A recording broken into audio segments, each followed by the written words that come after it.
Calder Vance had lost everything the day the ship went down. Not just his mission. Not just his crew. His legs. He remembered the crash, the fire, the shrapnel, the gut-wrenching agony.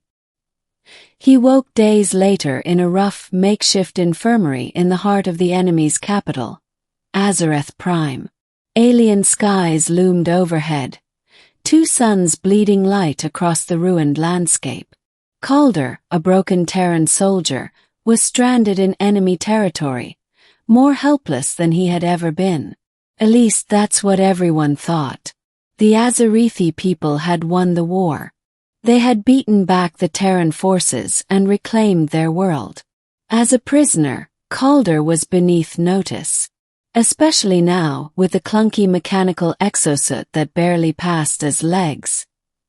He was dismissed even by fellow prisoners. No legs, no power, the guards muttered, shoving him aside as they passed. And Calder believed it, at first. Until the day he met her. Princess Avenya of Azareth had always hated the palace. Too many gilded halls, too many cold marble floors, too many expectations.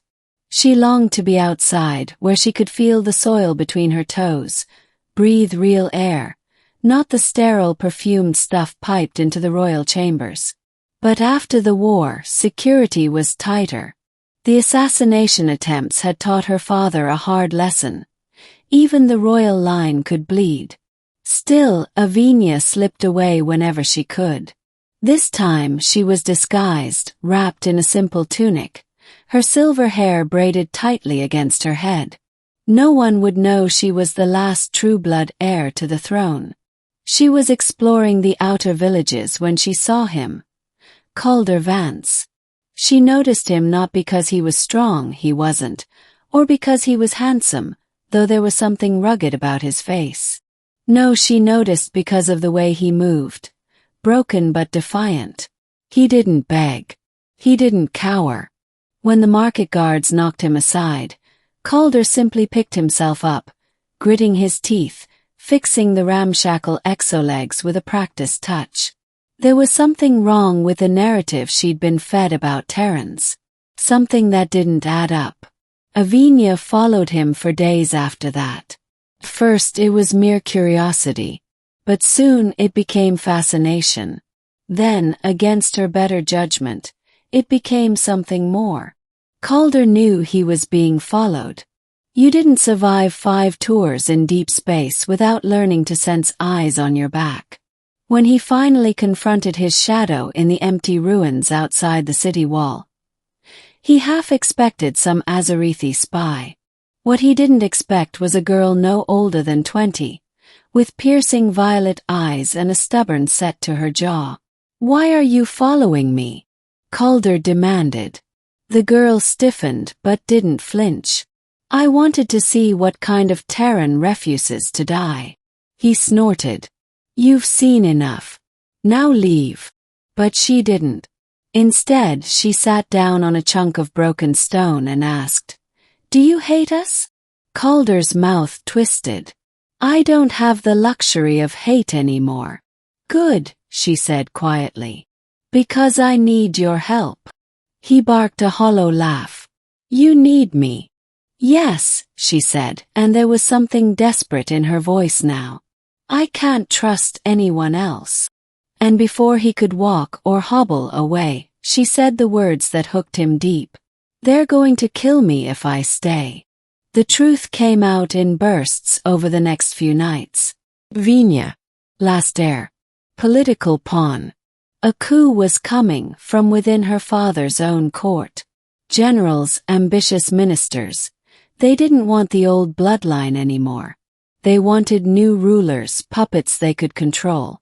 Avenya had only weeks, maybe days, before they made their move. She had heard rumors, wild ones, about Terran technology hidden deep beneath the ruins. Old weapons, ancient tools from humanity's first landings on Azareth centuries ago. If she could reach them, maybe she could bargain for her life. Maybe she could survive. "But I can't go alone," she whispered. "And why me?" Calder asked, arms crossed over his battered chest. You think a crippled soldier is your best bet? You know technology, Avenya said. You know war. And you're different. He stared at her a long time. At the fire in her eyes. At the steel in her spine. Calder Vance, who had no legs and no future, found himself nodding. I'll help you, he said. But when this is over, you owe me something. She tilted her head. What? Freedom. The ruins were forbidden for good reason. They were old, dangerous, riddled with collapsed tunnels and unstable energy signatures. Calder and Avenya moved at night, slipping past patrols and ancient, humming sentries that hadn't quite forgotten their programming. It was during one of these nights, deep underground, that Calder's exo-legs finally failed. He went down hard, the clatter of metal on stone echoing through the tunnels. Calder! Avenya cried, rushing to his side. Go! He rasped, fumbling at the useless joints. Leave me. Get to the chamber. No, she hissed, eyes wild. I'm not leaving you. He gritted his teeth. He could feel the enemy closing in. A step. Voices. He was dead weight now. Worse, he was a liability. Still, Avenya didn't run.